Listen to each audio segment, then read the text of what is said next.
ആഞ്ജനയുടെ കൈകളിൽ ശ്രീഭദ്ര സുരക്ഷിതമായിരിക്കും. ഹരിക്ക് അതിൽ സംശയം ഒന്നും തന്നെ ഉണ്ടായിരുന്നില്ല. ഇനിയെങ്കിലും സന്തോഷമായിരിക്കട്ടെ. ഞങ്ങളുടെ കൂടെ ഈ വീട്ടിൽ അവൾ ഒരുപാട് അനുഭവിച്ചതാ. പലപ്പോഴും ദയനീയമായൊരു നോട്ടം കൊണ്ട് എന്റെ ഹൃദയത്തെ കീറി മുറിച്ചവൾ. തന്റെ സഹോദരി ശരിക്കും ഒരു സഹോദരൻ എന്ന നിലയിൽ പരാജയപ്പെട്ടത് ആ നിമിഷമായിരുന്നു.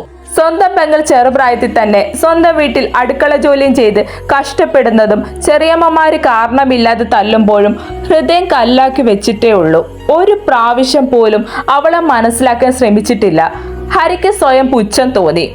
ഹരിക്ക് എവിടേക്കോ തന്റെ പെങ്ങളോട് സ്നേഹമുണ്ടായിരുന്നു. ഒരുപാട് ആഗ്രഹിച്ച് കിട്ടിയ ഒരു കുഞ്ഞനിയത്തി. പക്ഷെ അവൾ വന്നതോടെ അമ്മ പോയി. എല്ലാവരും അവളെ തള്ളിക്കളഞ്ഞു. ഇപ്പൊ അവൾ എത്തിയിരിക്കുന്നത് സുരക്ഷിതമായ ഒരിടത്തേക്കാണ്.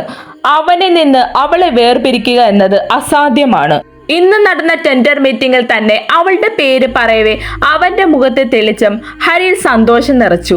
ഒപ്പം ഈ കാലം അത്രയും ഒരു വേലക്കാരെ പോലെ ഇവിടിട്ട് കഷ്ടപ്പെടുത്തിയതും എല്ലാം അവൻ അറിയാമെങ്കിൽ ആഞ്ജനയുടെ ശിക്ഷ എന്താകും എന്നോർക്കവേ അവന് നേരിയ ഒരു ഭയം രൂപം കൊണ്ടു.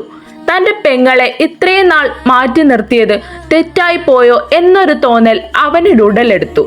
കണ്ടുപിടിക്കണമെല്ലാം. അവളുടെ ദോഷം കൊണ്ടാണോ തന്റെ വീട്ടുകാർ അവളെ അകറ്റി നിർത്തിയത് എന്ന് അന്വേഷിക്കണം. ആഞ്ജനയെ ഇതിനോടകം ഇതിനായി ഇറങ്ങി തിരിച്ചെങ്കിൽ അതിന് അവൻ അറിയും മുമ്പേ എല്ലാം കണ്ടെത്തണം.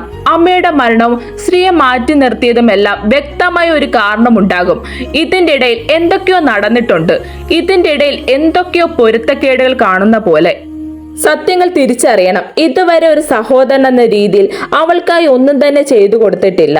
അവളുടെ വലിയേട്ടനല്ലേ താൻ. ഹരി അല്ലാതെ ഇത് അന്വേഷിക്കാൻ അവനോളം അധികാരം വേറെ ആർക്കാ ഉള്ളേ? അവനിൽ ആ നിമിഷം അധികാരഭാവം ഉടലെടുത്തു. മനസ്സിൽ പല കണക്കുകൂട്ടലുമായി അവൻ കണ്ണുകൾ അടച്ചു. വർഷങ്ങളായി മറച്ചു വെച്ച രഹസ്യങ്ങളുടെ ചുരുളുകൾ അഴിയാൻ പോകുന്നു. സത്യങ്ങൾ ഒരു നാൾ മറവിക്ക് പുറത്തു വരിക തന്നെ ചെയ്യും. എന്നാ ഒരു പഴയ കെട്ടിടത്തിൽ പതിവ് പരിപാടികളിലായിരുന്നു ശ്രീജിത്തും കൂട്ടരും. പ്രണയം നടിച്ച് ഒരു പെണ്ണിനെ ചതിച്ചു കൊണ്ടുവന്ന് ആഘോഷത്തിലാണ് ഇവന്മാർ. അഖിയും ജിത്തും ആരോമലുമാണ് ആ പഴയ കെട്ടിടത്തിലുള്ളത്. ആരോമലും അഖിയും ചേർന്ന് മദ്യപിക്കുകയാണ്. അകത്ത് അവളുടെ നിലവിളി ആ 4 ചുവരുകളിലും ഉയർന്നുകൊണ്ടിരുന്നു. ഡാ ജിത്ത്, ആ പന്ന മോളുടെ വായി തുണി വല്ല കുത്തിത്തിരിക്. നാശം. ഇവളുടെ ആ നിലവിളി കേട്ട് ഇനി ആരെങ്കിലും ഇങ്ങോട്ട് വന്നാ നമുക്ക് പണിയാകും. അഖി വിളിച്ച് പറയുന്നുണ്ട്. അവളുടെ ശരീരത്തിൽ എന്തൊക്കെ ഇഞ്ചക്ട് ചെയ്തുകൊണ്ട് ആ പെണ്ണിന് സഹിക്കാൻ കഴിയാത്ത വേദന നൽകുകയാണ് അവൻ. അവൻ നൽകുന്ന വേദന ആ പെണ്ണ് ഓരോ നിമിഷവും അറിയുന്നുണ്ടായിരുന്നു. എന്നെ അങ്ങ് കൊന്നേക്കടാ മക്കളെ, ഇല്ലെങ്കിൽ ഒരു തരി ജീവൻ എനിക്കുണ്ടെങ്കിൽ നിന്നെയൊക്കെ ഇല്ലാതാക്കുന്നത് ഞാൻ തന്നെ ആയിരിക്കും. അവൾ ആ വേദനയിൽ പാതി ബോധത്തോടെ പറഞ്ഞുകൊണ്ടിരുന്നു. എന്റെ ചക്കരെ, അങ്ങനെ നിന്നെ അങ്ങ് കൊല്ലാൻ പറ്റുമോ? നിന്നെ അത്ര ഇഷ്ടപ്പെട്ടതല്ലേ ഞാൻ നിന്നെ നന്നായില്ല സ്നേഹിച്ച്. പിന്നെ ഇങ്ങനെയൊക്കെ പറയാമോ? ജിത്ത് ഒരു പുച്ഛത്തോടെ അവളോട് ചോദിച്ചു. അവളുടെ എതിർപ്പുകളെ കാറ്റിൽ പറത്തിക്കൊണ്ട് അവളെ ഇല്ലാതാക്കുന്ന ഓരോ നിമിഷവും ആ പെണ്ണിന് തന്റെ ശരീരത്തിൽ കേവലം പുഴു ഇഴയുന്ന പോലെ മാത്രമാണ് തോന്നിയത്. താൻ വിശ്വസിച്ച് സ്നേഹിച്ചവൻ രണ്ടാമതും പ്രണയത്തിൽ പരാജയപ്പെട്ടവൾ. അങ്ങനെയുള്ള പെണ്ണിന് ഇന്ന് അവന്റെ സ്പർശനം പ്രണയമല്ല നൽകുന്നത്, വെറും മറുപ്പ് മാത്രമാണ്. അവൾക്ക് അവനോട് ആ നിമിഷം തോന്നിയത് പുച്ഛം മാത്രമാണ്. അവന്റെ താല്പര്യം മാത്രമല്ലാതെ കൂട്ടുകാർക്ക് കാഴ്ചവസ്തുവാക്കി കൊടുത്തവനോട് വെറുപ്പ് മറുപ്പ് മാത്രമല്ലാതെ ആ പെണ്ണിന് ആ നിമിഷം എന്താണ് തോന്നേണ്ടത്? എന്തായാലും എനിക്ക് നിന്നെ മതിയായി. പിന്നെ നീ കാണുന്ന പോലെ ഒന്നും അല്ല കേട്ടോ. അവളെ ഒന്ന് മൊത്തത്തിൽ ഒഴിഞ്ഞുകൊണ്ട്. കൊള്ളാം, തരക്കേടില്ല. ഡാ അഖിലേ, ആരോമലെ, എനിക്കിവളെ മതിയായി. നിങ്ങൾക്ക് ഇനി വേണോ? അവളിൽ നിന്ന് അകന്നു മാറി അഖിയോടും ആരോമലിനോടുമായി ജിത്ത് ചോദിച്ചു. ഡാ, നാളത്തേക്ക് എന്ന ഒരു രീതി നമുക്കില്ലാത്തത് കൊണ്ട് ഒരു പ്രാവശ്യം കൂടി പറഞ്ഞുകൊണ്ട് കയ്യിലിരുന്ന അവസാനത്തെ ഗ്ലാസ് മദ്യവും വായിലാക്കി അവൾക്കടുത്തേക്ക് അഖി നടന്നു നീങ്ങി. മുന്നിൽ ശ്രീഭദ്രയെ പോലെ തോന്നി അവൻ അവളിൽ നിറഞ്ഞാടി. ആ നിമിഷം അവളുടെ കണ്ണുകൾ താനെ അടഞ്ഞു പോയി. ഇവൾ ചാകുവോടാ? അഖി ആകുലതയോട് ചോദിച്ചു. ഇല്ലടാ, നീ പേടിക്കാതെ മച്ച, നമുക്കിതൊക്കെ പുതുമയാണോ? ആരോമൽ ഒരൊഴുക്കം മട്ടി ചോദിച്ചു. ഓ അതല്ല ആരു, എന്തായാലും ജിത്ത് സ്നേഹിച്ച പെണ്ണല്ലേ. ഇവളെ ഞാൻ സ്നേഹിക്കാനോ? ജിത്തിൽ പുച്ഛം. സ്നേഹം നടിച്ചെന്ന് പറയടാ. ഇവളെയൊക്കെ 1-2 പ്രാവശ്യം കൊണ്ട് മടുക്കും. പക്ഷെ ശ്രീഭദ്ര, മോനെ, പഴകുന്തോറും വീഞ്ഞുപോലെ രുചിക്കും മടുക്കാതെ അവൻ ആഗ്രഹത്തോടെ പറഞ്ഞു. അവളെ വെച്ച് നോക്കുമ്പോൾ ഈ കിടക്കുന്നതൊക്കെ വെറും പെണ്ണ് മാത്രമല്ല അഗി. ജിത്ത് കണ്ണിൽ കത്തുന്ന കൊതിയോടെ ശ്രീയെ ഓർക്കവെ അവസാന ഗ്ലാസ് മദ്യവും സിപ്പ് ചെയ്തിരുന്നു. അകത്ത് കയറിയ മരുന്ന് കോമയിലേക്ക് പോകാറായി. ഇവൾ ഇനി ഇങ്ങനെ തന്നെ കിടക്കും, ഒന്നും ഓർക്കാതെ. പിന്നല്ലേ ഇവളുടെ കോപ്പിലെ പ്രതികാരം. ജിത്തിൽ പുച്ഛം മാത്രം നിറഞ്ഞു നിന്നു. നീയൊക്കെ അനുഭവിക്കാനിരിക്കുന്നതേ ഉള്ളൂ. അറിയും ഞാൻ ആരാണെന്ന്. അവൻ നിന്നെയൊന്നും വെറുതെ വിടില്ല. ആ വേദനയിലും ആ ചുണ്ടുകൾ മന്ത്രിച്ചു കൊണ്ടിരുന്നത് ഒരു പേര് മാത്രമായിരുന്നു, അഗ്നിദേവ്. പുഴുത്ത പട്ടികളെ പോലെ നിന്നെയൊക്കെ എൻ്റെ മുന്നിൽ കൊണ്ടുവന്നിട്ട് തരും. എൻ്റെ മുന്നിൽ കിടന്ന ജീവന് വേണ്ടി യാചിക്കും. ആ ഒരു നിമിഷത്തിനായി ഞാൻ ജീവിക്കും, കാത്തിരിക്കും. നിന്നെയൊക്കെ കൊല്ലാതെ കൊല്ലുന്നത് അവനായിരിക്കും. ചെകുത്താനാണ് അവൻ. നീയൊന്നും താങ്ങില്ല പന്ന മക്കളെ, പാതി മയക്കത്തിലും പറഞ്ഞുകൊണ്ടിരുന്നു. അവളുടെ മറ്റവനെ കുറിച്ചായിരിക്കും പറയുന്നത്. ജിത്തിൽ പുച്ഛം. ഇവളുടെ കാര്യം ഇനി എങ്ങനെയാണ് ജിത്ത്? ആരോമലിൽ സംശയം. ഇവളെ നമുക്ക് തന്നെ സിറ്റി ഹോസ്പിറ്റലിലാക്കാം. ചാകുവാണെങ്കിൽ ചാവട്ടെ, ശവം. ജിത്ത് പുച്ഛത്തോടെ പറഞ്ഞു. എന്തായാലും അതിന്റെ സാധ്യത കുറവാ. പിന്നെ ഇരയായിട്ട് മാത്രം അവർ കണക്കിലെടുക്കൂ. പിന്നെ ക്യാഷ് എന്തെങ്കിലും ആകുവാണെങ്കിൽ നമുക്ക് ഒതുക്കി തീർക്കാം. അകി പറയുമ്പോൾ ജിത്തും ആരും അത് ശരിവെച്ചു. പിന്നെ ഹോസ്പിറ്റലിലുള്ളവർക്ക് നമ്മളാണ് ചെയ്തതെന്ന് അറിയാത്തത് കൊണ്ട് പെട്ടെന്നൊന്നും നമ്മളെ തിരിച്ചറിയില്ല. പിന്നെ നമ്മൾ തന്നെ വേണം ഇവളെ ഹോസ്പിറ്റലിൽ കൊണ്ട് തള്ളാൻ. ജീവൻ രക്ഷിച്ച ചെറുപ്പക്കാരായി നമ്മൾ മാറും. ജിത്തുവിൽ പുച്ഛം മാത്രം. എന്നാ ഈ നാശത്തിന് എടുക്ക്, ആരോമൽ പറയുമ്പോൾ അഗി അവളെ വസ്ത്രങ്ങൾ ധരിപ്പിച്ച് കാലിലേക്ക് കയറ്റി തൊട്ടടുത്തുള്ള സിറ്റി ഹോസ്പിറ്റലിലേക്കായിരുന്നു.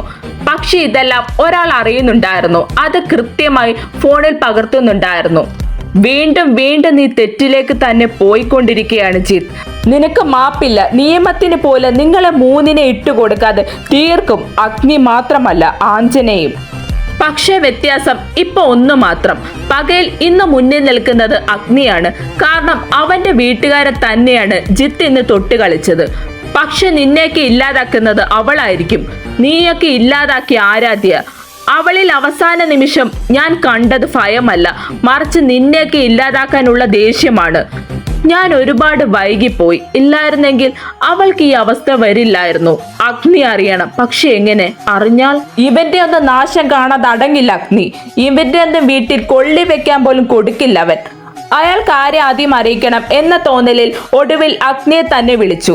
അഗ്നി തന്റെ ജിം റൂമിലായിരുന്നു. വർക്കൗട്ട് കഴിഞ്ഞു മൂരി നിവർത്തി ഒന്ന് സ്ട്രെച്ച് ചെയ്ത് വെള്ളം കുടിക്കാനായി തിരിഞ്ഞപ്പോഴാണ് തന്റെ ഫോൺ ബെല്ലടിച്ചത്. പരിചയമില്ലാത്ത നമ്പറായിരുന്നു. ഒരു സംശയത്തോടെ ഫോൺ എടുക്കാതെ മാറ്റിവെച്ചവൻ വീണ്ടും ഫോൺ ബെല്ലടിക്കുന്ന ശബ്ദം കേട്ട് ഈർഷ്യയോടെ ഫോൺ എടുത്ത് എന്തോ പറയാനായി തുടങ്ങിയതും മറുഭാഗത്ത് നിന്ന് കേട്ടതിൽ ഒരു നിമിഷം അവൻ തറഞ്ഞുപോയി. കണ്ണുകളിൽ ചുവപ്പ് പടർന്നു. ഞരമ്പുകൾ അവന്റെ ദേഷ്യത്തിൽ തെളിഞ്ഞു വന്നു. മുന്നിലുണ്ടായിരുന്ന കണ്ണാടിയിൽ അവന്റെ കൈ ശക്തിയോടെ പതിഞ്ഞു. പിന്നെ ഫോൺ വലിച്ചെറിഞ്ഞുകൊണ്ട് ഒരലർച്ചയായിരുന്നു. യദു! ഇനി അവന്റെ താണ്ഡവമായിരിക്കും. അതിൽ ആഞ്ജനെ അഗ്നിയുടെ കൂടെ കാണുമോ? രാത്രി ജയ്ക്ക് കിടന്നിട്ട് ഉറക്കം വന്നില്ല. അവൻ ഡെബിയെ വിളിച്ച് ഭീഷണിപ്പെടുത്തിയതിന്റെ ഭാഗമായി ജയ്യെ നല്ല തെറിയും വിളിച്ച് രണ്ടാട്ടുമാട്ടിയിട്ടാണ് ഡെബി വന്ന് ഡോറ് തുറന്നത്. മുന്നിൽ ക്ലോസപ്പിന്റെ പരസ്യമായി അവന്റെ ഒരു ഇലി. ഡെബി പുച്ഛിച്ചു. ഈ ഇടയിലായി എൻ്റെ അളിയന് പുച്ഛം കുറച്ച് കൂടുതലാണല്ലോ എന്ന് പറഞ്ഞ് ഡെവിയുടെ പുറത്തിടിക്കാനായി ഓങ്ങിയതും അത് നേരത്തെ മനസ്സിലായി എന്ന പോലെ അവൻ ഒഴിഞ്ഞു മാറി. ഒന്നാമത് നിന്റെ കൈ ഉരുക്കു പോലെ ഉള്ളതാടാ. ഇനി തന്നാൽ ഞാൻ താങ്ങില്ല, സത്യം. ഡെവി പറഞ്ഞതും ജയ് കളിയാക്കി ഒന്ന് ചിരിച്ചു. അല്ല, എൻ്റെ പെണ്ണെന്തിയേടാ? പിന്നെ നിന്റെ ഭാര്യ ഈ സമയത്ത് പൂജാമുറിയിൽ ഇരുന്ന് പ്രാർത്ഥിക്കുവാടാ. ഒന്ന് പോടാ പുല്ലേ. സമയം നോക്കടാ, മണി 11 ഹോ, അത്ര ആയിട്ടല്ലേ ഉള്ളു. ജയ് പുച്ഛിച്ചു. നിനക്കത് പറയാം. പൊന്നുകൊച്ചിപ്പി വിളിക്കണമെങ്കിൽ തന്നെ 2 മണിയാകും. അപ്പ എഴുന്നേൽക്കേണ്ടതാ, അല്ലെങ്കിൽ പൊങ്കാല ഇടും പെണ്ണ്. ഡെവി കെറുവോടെ പറഞ്ഞു. ഹോ അങ്ങനെ. ജയ് കളിയാക്കി. ഞാനെന്നാ റൂമിലേക്ക് പോവുക. എന്തോ അവളുടെ ചൂടില്ലാതെ ഉറങ്ങാൻ പറ്റില്ല പറഞ്ഞുകൊണ്ട് അവൻ മുകളിലേക്ക് പോയി. ഒരു സഹോദരനോട് പറയാൻ പറ്റിയ കാര്യം തന്നെ. ഇവന് ലേശമെങ്കിലും നാണം. ഹേയ്, അടുത്തോടെ പോയിട്ടില്ല. അസുരന്റെ സ്വഭാവമായിരുന്നു അവന്. എങ്കിലും ഇപ്പോഴും മാറ്റമൊന്നുമില്ല ചില കാര്യങ്ങളിൽ. പക്ഷെ പ്രണയമായാലും വെറുപ്പായാലും പകയായാലും അവൻ അത് ഒരുപാട് കൂടുതലാണ്. ചിന്തകളിൽ ഡെവി റൂമിലേക്ക് നടന്നു. ജയ് റൂമിലേക്ക് എത്തിയപ്പോൾ ഭദ്ര നല്ല ഉറക്കത്തിലാണ്. ഉറക്കത്തിൽ പെണ്ണിന് തീരെ ബോധമില്ല. എങ്കിലും കതവ് കുറ്റിയിട്ടിട്ടാണ് കിടക്കുന്നത്. കയ്യിലുണ്ടായിരുന്ന സ്പെയർ കീ ഉപയോഗിച്ച് അവൻ വാതിൽ തുറന്നപ്പോഴേ കണ്ടു കട്ടിലിൽ നിഷ്കളങ്കമായി കിടന്നുറങ്ങുന്ന തന്റെ പെണ്ണിനെ.